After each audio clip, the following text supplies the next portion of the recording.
Ooh, that looks tasty.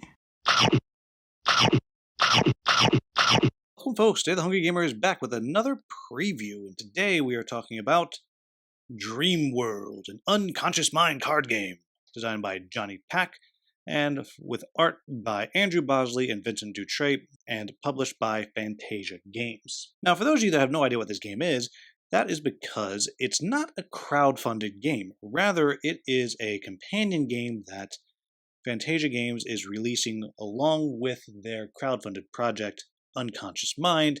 And to be clear, to get this game, you have to be a backer, late pledge is still available, of Unconscious Mind, and then you can add this game on for $13 or $15, something like that. And then it comes along with your game and it's free shipping, and eventually it will also be available in retail. Also, before I get started, as you heard, this is designed by Johnny Pack. Johnny Pack is a friend of mine, so do keep that in mind. And despite my best efforts to be objective here, I may be kinder or more harsh than I should be as I perhaps overcompensate. Final thing I'll say is I have had no contact with Fantasia Games. This is a pre-production copy that was sent to me by Johnny to look at, and with that being said, I have no kind of agreement with Fantasia Games for a copy of the finished version, and I certainly have received no money for this. So, with all of that being said, this is a game where you are helping the various clients, which are down the middle of the room, kind of deal with their dreams and kind of come to grips with who they are, a la the Unconscious Mind game itself. And to do that, you're going to be playing cards out of your hand, and for want of a better way to put it, you're going to be doing some basic math and then scoring your hearts here, and whoever's able to flip over all of this column of hearts first is going to be the winner. Now, if you are not interested in how this game is played, just want to jump into my final thoughts, then you want to go to the timestamp on the screen right now. For those of us still here, let's talk about how this game is played. The first thing I'll say is there should be more in this column here as we go down, and for each round you're actually going to play once on this side and once on this side, and there should be another 3 right here, but just for the sake of showing how this works, I only have 4 out there because I think it looks better on the camera. Also, each player will have a set of hearts right here, and as I said, to win, you need to flip over all of this column over here. You can't do that until it's not blocked by any of these others on this side. And you might notice here, when you flip these over, there's a +1 token, which you're going to be able to use later on. And whoever does that first is going to be the winner, and if it's tied, there's tiebreaks and all that. But for now, I'm just going to leave this here, and we're going to talk about how this game works. So the last thing that you actually have is you have these symbols right here, which will go out, and you can see they can be changed each round, and they are different bonuses that you're going to deal with on each card, and different ways that you win, and different things are going to happen as you are scoring, etc., etc., and obviously they will switch each time that you play. Now, just for the ease of us seeing what is going on, I'm going to start on this card right here, because I think that works best on the camera. They'll understand we would actually start up here. So what's going to happen is each player is going to have a hand of cards, and you're going to start on the sun side, and you are going to all play a card going over this way, where 12 is here in the middle, going down over here, so 1 would be all the way over here. And I'll show you the cards in just a moment. Then after that, we're going to play on this side, where this card is 0, so 1 would be here, and 11 would be all the way over here. Now, let's quickly talk about what's going to happen. Each player is going to have in their hand a bunch of these cards here, and you'll see they have a number, some really cool art, and then they have a moon, and they have different suits, being hexes, diamonds, or circles, and some of them have suns. And these are all the cards that you're going to have in your hand. And so on each round, each player is going to play 1 card from their hand face down. And so we'll just pretend that this is what gets played out onto the board in our 4-player game, like so. And then each player would mark which one they are with their little tokens here. And the game does actually recommend that you use the meeples that you get in Unconscious Mind. But if you wind up getting this without getting Unconscious Mind, you have these tokens here, which have an animal and a human side on each one. So once everyone's picked, then the cards will be flipped over. And then we are going to order them by number. And so the highest that we have right here is this 11. So the 11 would go here. Then we have the 10. Then we have the 7. And then last over here, we have the 1. Now, what's important is, first off, the suit right there. The only card that that can possibly score is the matching suit. So immediately, this 1 hex and this 10 diamond will not be able to score. But it does affect the scoring of the other players. So the first thing that happens is, we go all the way out and we check this card here, and we see that it can't score. So since this one cannot score, you would have the choice. You're either going to pick up your Professor card, and what the Professor card does is it allows you to play this instead of one of these cards, and then when you flip it over, you get to see what everyone else has played, and then play a card after that with more information. Or you are able to pick up any other card that's been played already out onto the board in a previous round and add that to your hand. And that'll make a little more sense in just a moment. So that is what that player would have to do. Now this player is able to score. And so what you're going to do is you're going to look at the 7 and the 10. And the difference between the 7 and 10 is 3. That means that this player has scored 3 points. And so they would look over here and they would get to flip over 3 points worth of stuff.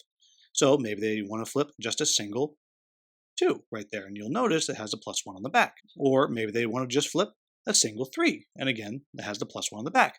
Now let's just pretend, though, that they already had in a previous round 2 of these hearts. They could take those 2 hearts and put them on the card, and now their score is a 3 for the difference, 4 for +1, and 5 for the other +1, and then they could flip something else. So maybe instead they want to actually flip a 3 and a 2, and now they've done that and gotten closer and closer to winning there. Then we'd come to the 10, and the 10 would have the exact same issue as the 1 here because it's the wrong suit, and they would get to either pick up the Professor or another card that's already been played. And if they were to pick up something like this, they would also get those 2 +1 tokens to their hand. That would go to their supply and they could use later. Then we have this 11, which has a delta of only 1, which means they only scored 1 point, which would mean they too do not score unless they used some of these to up their difference.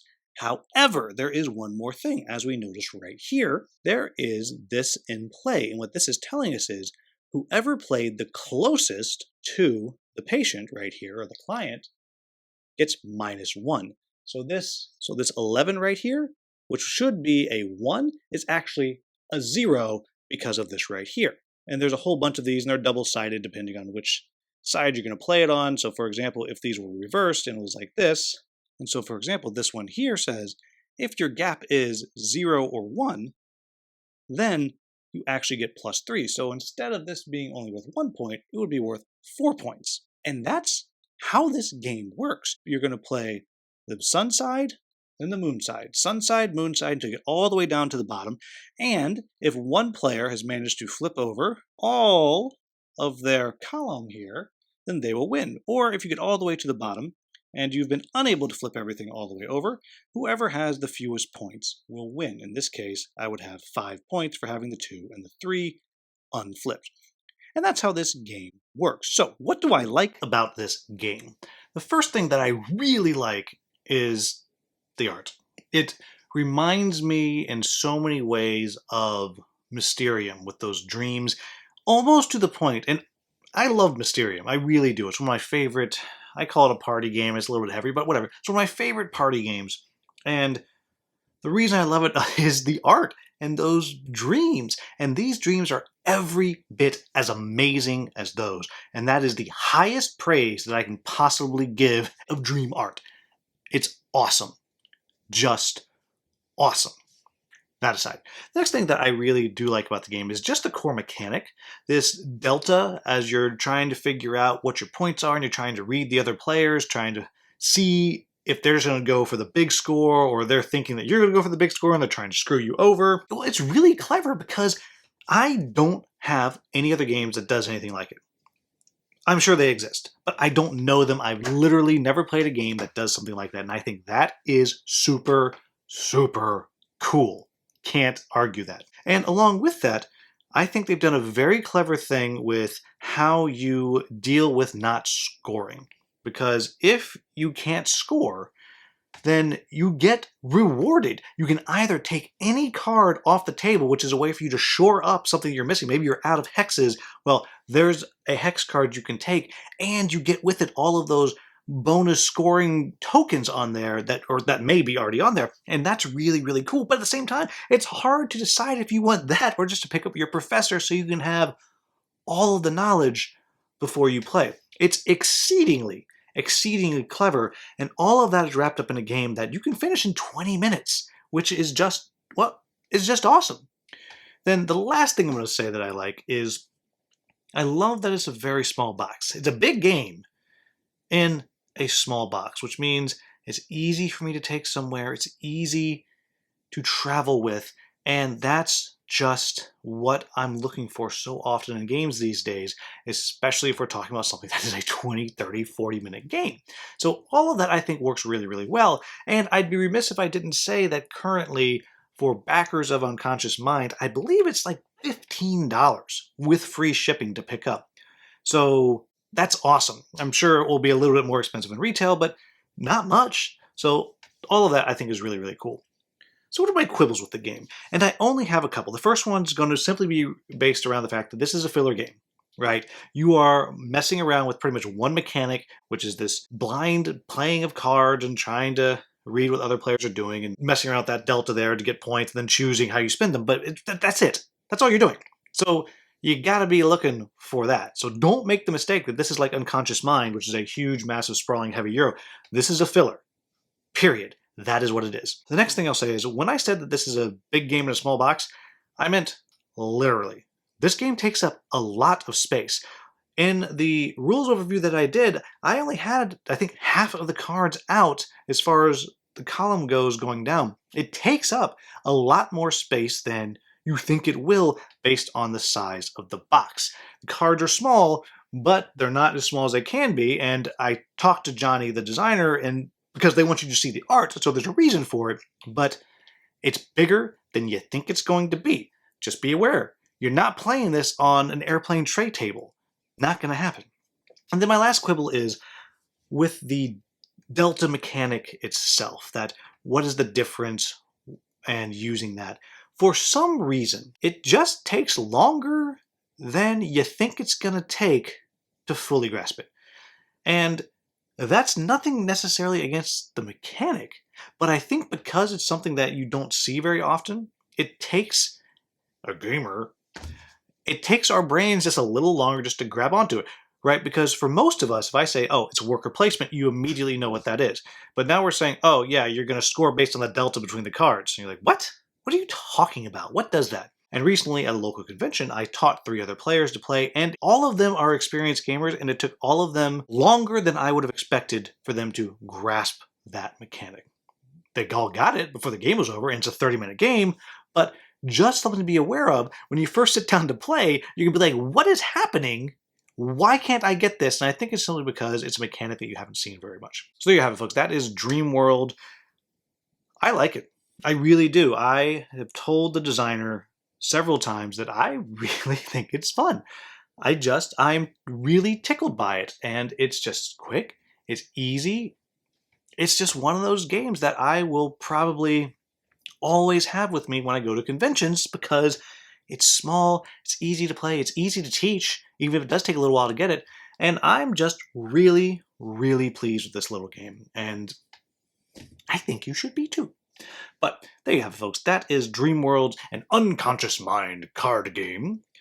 Really rolls off the tongue, right? And this is one that you only have a few days left to add to your pledge if you are a backer of Unconscious Mind. If you're not a backer of Unconscious Mind, well, I guess you could late pledge and also get this too. Or you can wait till retail. I don't quite know how that's going to work, but I know it will be possible. So there you have it, folks. As always, if I made any mistakes in the rules overview, you don't know it because you haven't played it. So I guess this is specifically for Johnny Pack. I'm saying this.